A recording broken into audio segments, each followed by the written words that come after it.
자, 이거 되면 정말 또 한 번의 건보료 쇼크가 올 것으로 예상이 됩니다. 이거 상당히 큰 내용입니다. 자, 건강보험료와 관련해서 올 7월로 예정된 2단계 개편 방안에 대해서는 이미 몇 차례 영상을 통해서 소개를 드렸습니다. 이 피부양자 자격 요건을 크게 강화한다는 내용인데요. 이건 기존 영상 참고해 주시면 되고요. 그런데 이 피부양자 자격 요건 강화 말고도 이 또 다른 변화도 예고가 되고 있습니다. 그동안 잘 부각이 안 됐던 부분인데요.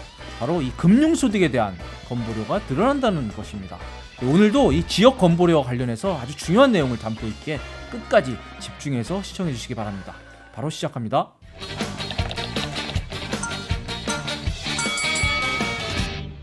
자, 최근 건보료 관련해서 이런 기사가 났습니다. 지난 1월 말 연합뉴스 기사입니다. 연 1천만 원 이하 금융소득에도 지역 건보료 부과 추진. 자, 이게 무슨 소리냐? 그리고 이게 도대체 왜 심각하냐? 제가 지금부터 차근차근 한번 설명을 드려보겠습니다. 자, 건보료 2단계 개편 올 7월부터 이렇게 바뀝니다. 건보료 피부양자 자격 요건이 굉장히 강화가 되죠. 그래서 소득 요건의 경우에는요, 지금은 연소득 3,400만 원이 초과되면 피부양자 자격을 상실하는데 이게 2천만 원으로 확 낮아집니다. 그리고 재산 요건에서 이 재산세 과표가 9억 이상 될 경우에는 무조건 피부양자 자격을 상실하는 것은 기존과 같습니다. 하지만 이 연소득 1,000만 원이 넘는 분에 대해서 지금까지는 재산세 과표가 5.4억 원을 넘어야 피부양자 자격을 상실시켰는데 이제는 3.6억 원만 넘으면 피부양자 자격을 상실하도록 그렇게 바뀝니다. 자, 저기서 말하는 3.6억 원이라는 것은 공시가격을 다 반영하는 건 아니고요.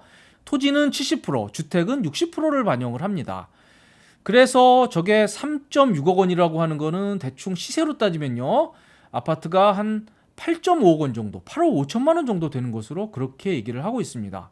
지금 아마 이 영상 시청하시는 분들 중에 많은 분들이 서울 혹은 이 조정 대상 지역에 있을 것으로 추정이 되는데요. 아마 많은 분들이 저 3.6억 원의 기준을 넘을 것으로 보입니다. 그래서 참 중요한 게 소득입니다.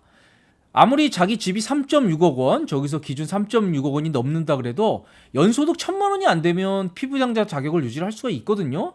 하지만 이게 연소득 1,000만 원을 넘는 순간 저 재산세 과표 3.6억 원과 맞물려 가지고 피부양자 자격을 잃게 됩니다. 그러면 여기서 말하는 연소득이라는 걸 도대체 뭘 얘기하는 거냐? 내가 받는 월세까지 포함하는 거냐? 뭐 이런 여러 가지 궁금증들이 생기실 겁니다. 자, 이 표를 좀 잘 보시기 바랍니다. 건보료에서 얘기하는 연간소득이라는 건 바로 저런 항목들을 다 합계를 낸 것입니다.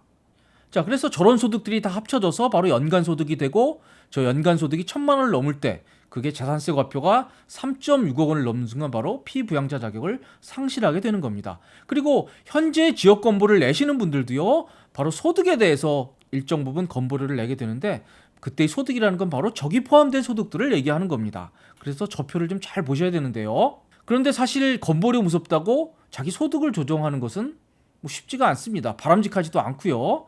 예를 들어서 뭐 사업소득은 조금만 있어도 이 건보료 피부양자 자격을 잃는데요. 본인이 건보료 안 내겠다고 뭐 사업소득 없애는 분은 없겠죠. 그리고 근로소득도 마찬가지입니다. 건보료 무섭다고 일 안 하는 사람 많지 않을 겁니다. 바람직하지도 않고요.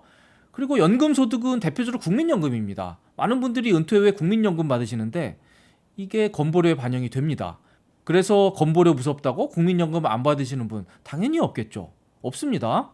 바로 이런 공적연금에 대한 건보료 부과가 기존에는 30%만 반영을 했는데 올 7월 2단계 개편부터는 50%도 늘어납니다. 이건 기존 영상에서 자세히 한번 설명을 드렸으니까 그걸 참고하시면 되고요. 간단하게 보면 저렇습니다.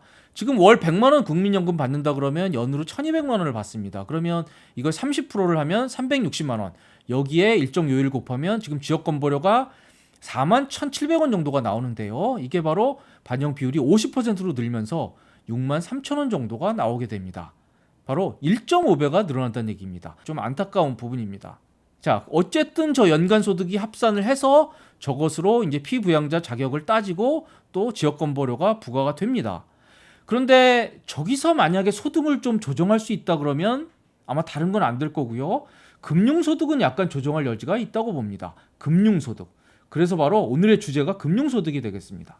자, 그럼 금융소득이 뭐냐? 이런 질문이 나오죠.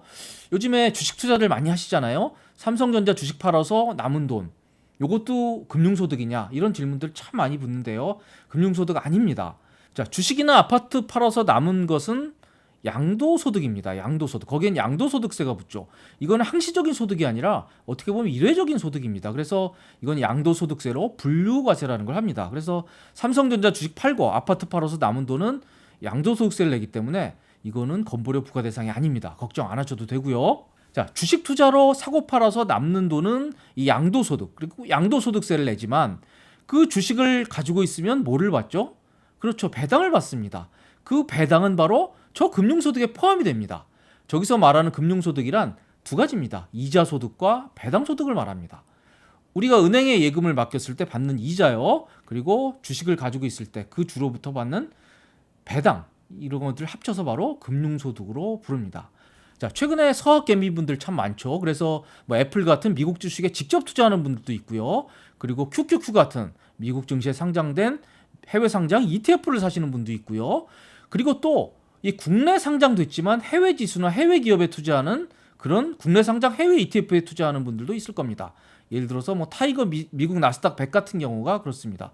이렇게 다양하게들 투자를 하고 계신데요. 해외 주식의 경우에는 사고 팔 때 그 남은 돈에 대해서는 양도소득세 22%로 본인이 매년 5월에 자진해서 신고 납부하게 됩니다. 이건 바로 양도소득세거든요.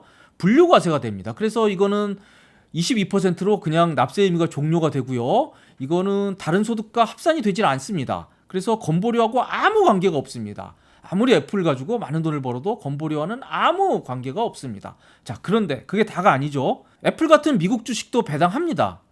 그래서 그 배당을 받는 건 배당소득이고요. 바로 이거는 아까 설명드린 금융소득입니다. 그래서 미국 주식의 경우에는 16.5%로 배당소득세로 원천징수를 하는데요. 이것도 역시 금융소득이 됩니다. 그래서 만약에 이게 연 2천만 원이 넘으면 종합과세가 되고요. 2천만 원이 안 되면 16.5% 분리과세하는 거로 종료가 됩니다만 이것은 금융소득으로서 아까 나오는 연간소득에 포함이 됩니다. 자, 다음 국내 상장된 해외 ETF인데요. 타이거 미국 나스닥 100 같은 걸 말씀드리는 겁니다. 저것도 원칙적으로 따지면 저 ETF를 사고 팔 때 남는 양도 차익이 있을 거고요. 그리고 저기서 나오는 배당도 있을 겁니다. 하지만 그건 구별 안 합니다. 그냥 ETF를 사고 팔 때 남는 그 차익에 대해서 이건 배당소득으로 봐서 배당소득세로 과세를 합니다. 15.4%를 금융회사에서 원천 징수한 다음에 나머지만 드리게 됩니다. 그런데 이거는 엄연히 배당소득입니다. 그래서 아까 말씀드린 금융소득에 포함이 됩니다. 그래서 이거는 2천만 원이 넘어갈 경우에 금융소득 종합과세가 되고요. 2천만 원이 안 될 경우에는 이건 역시 15.4% 원천 징수하는 것으로 납세 의무가 종료가 됩니다. 그리고 해외 펀드도 바로 저거와 마찬가지입니다.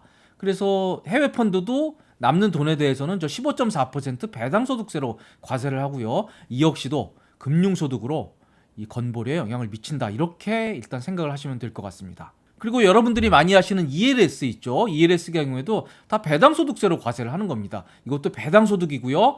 금융소득이고요. 따라서 건보료에 영향을 미치는 연간소득에 다 포함이 되는 것들입니다. 자, 다시 한번 정리할게요. 우리나라 주식 사고 파는데 남는 양도 차익은 건보료와 아무 관계 없고요. 대신 배당에 대해서는 금융소득으로 영향을 미칩니다. 그리고 해외의 경우에는 좀 다양하게 봐야 되는데요. 애플 같은 해외 주식을 사고 파는 양도 차익은 건보료와 관계 없고요. 하지만 해외 주식도 배당에 대해서는 역시 금융소득으로 건보료에 영향을 미친다. 그리고 이 국내 상장 해외 ETF 혹은 해외 펀드 같은 이런 것들은 이 전체에 대해서 다 배당소득세로 과세가 되기 때문에 이거는 모두 다 건보료에 영향을 미친다. 이렇게 생각을 하시면 되겠습니다. 자, 지금까지 금융소득이라는 것에 대해서 좀 자세히 알아봤습니다. 자, 그런데 이 금융소득이 조금이라도 있으면 이게 바로 연간소득이 되고 그 연간소득이 또 건보료에 영향을 직접 미치느냐 이렇게 질문을 하실 겁니다.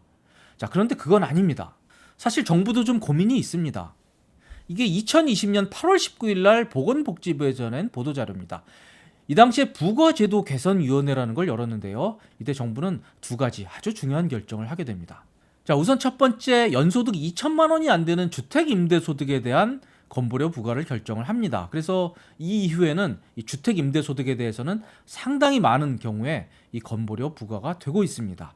그리고 또 하나가 있었습니다. 바로 금융소득에 대한 건보료가 부과가 되기 시작한 건데요.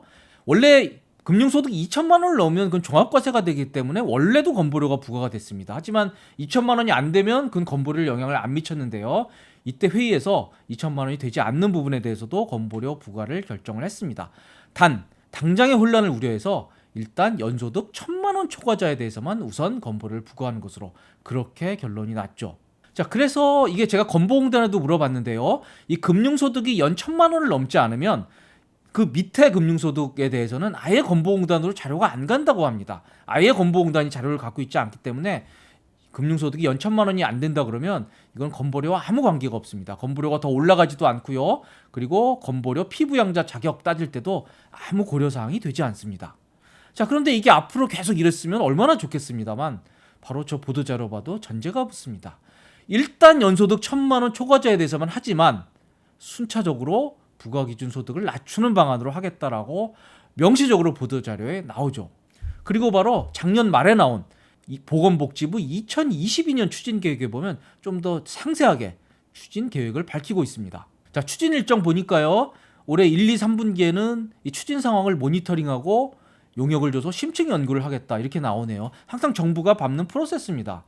저런 과정을 거쳐서 4분기에 그리고 올해 말까지 12월까지는 바로 저 분리과세되는 금융소득에 대해서 현 1,000만 원 초과에 대해서만 건보료 부과하고 있는 것을 부과기준을 낮추는 것을 검토하겠다라고 명시적으로 밝히고 있습니다.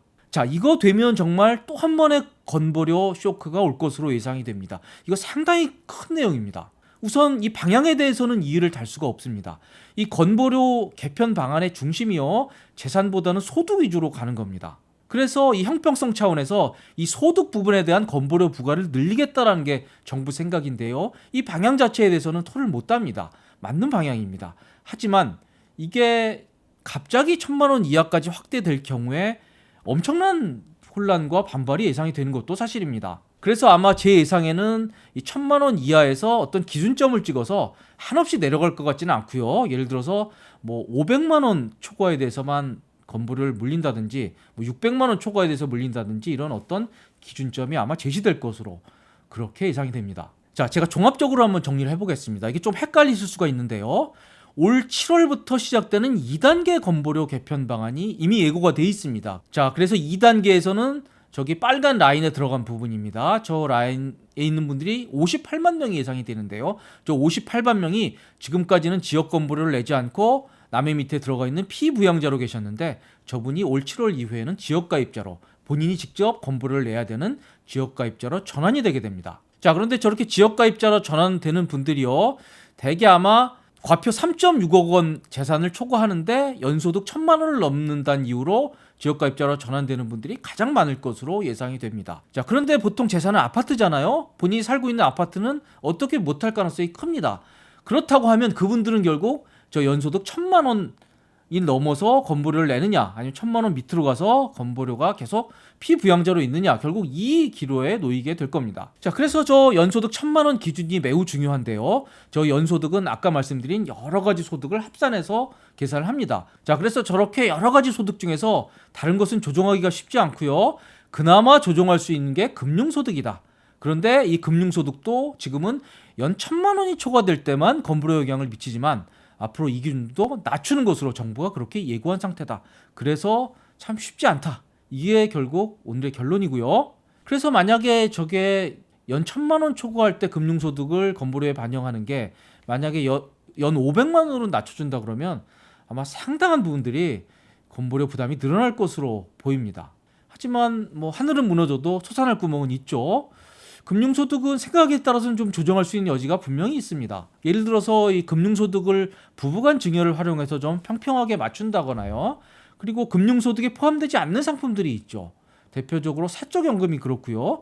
중개형 ISA 같은 경우에는 아직 현재까지는 이 건보공단에서 금융소득으로 잡고 있지 않습니다. 이 부분에 대해서는 기존 영상에서 자세히 안내를 드렸으니까 그런 거 참고하시면 될 것 같습니다. 자, 오늘은 이 건보료와 관련해서 잘 알려지지 않았지만 아주 중요한 이 금융소득 관련 부분을 알아봤습니다. 이 금융소득과 관련된 내용은요, 앞으로 진전된 소식이 들어오면 바로바로 저희 채널에서도 전달해 드리도록 하겠습니다. 지금까지 시청해 주셔서 감사합니다.